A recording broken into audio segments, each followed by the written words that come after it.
chain of ancestry. This is just totally unscientific theory by me. Like a daddy long leg? I have this idea of genetic memory, and it's a shit, I'm not a scientist, so I shouldn't even be talking here, but I'm going to say it anyway, because it's just a thought. The idea is that when people have like reincarnations, when people say like, I'm a soldier that lived in the 1600s and I've been reincarnated, and I can tell you about the boat that I was on that got sunk by the British troops.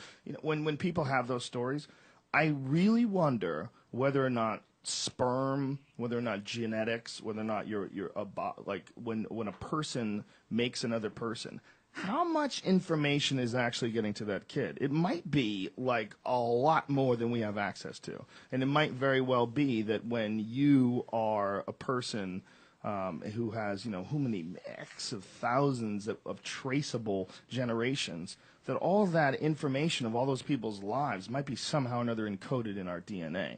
So in her past, somewhere along that chain of life, someone had a fucking horrific experience with a spider and maybe almost died and shits their pants every time they see spiders, and somehow or another that wacky gene, dink, finds its way into her little personality toolbox, and then you say spider around her and her throat closes shut.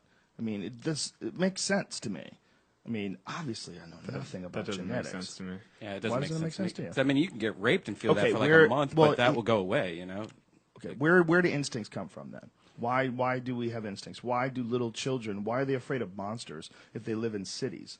Why is everybody afraid of things with big teeth that's in the dark? I'll tell you why. Because at one point in time, we used to be hunted by leopards, okay? We would go out of our tents at night and we'd get fucked up, because we were little monkey people.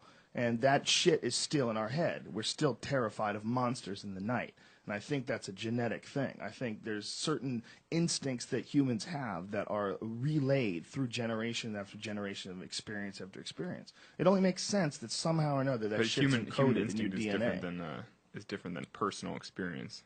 I think it's not, because memes, they know that racism can be transferred through genetics. There's direct evidence that people who do not have exposure to racism, but their parents were racist and they were adopted, are more inclined to become racist or have racist ideology. Really? Like, where's that from? They did some study on memes where they had identical twins. I watched some documentary on the concept of memes. Aren't memes cultural genes, basically? It's not just. It's ideas, period. And the concept is that there's a certain amount of things that you learn in life that's relayed to your children.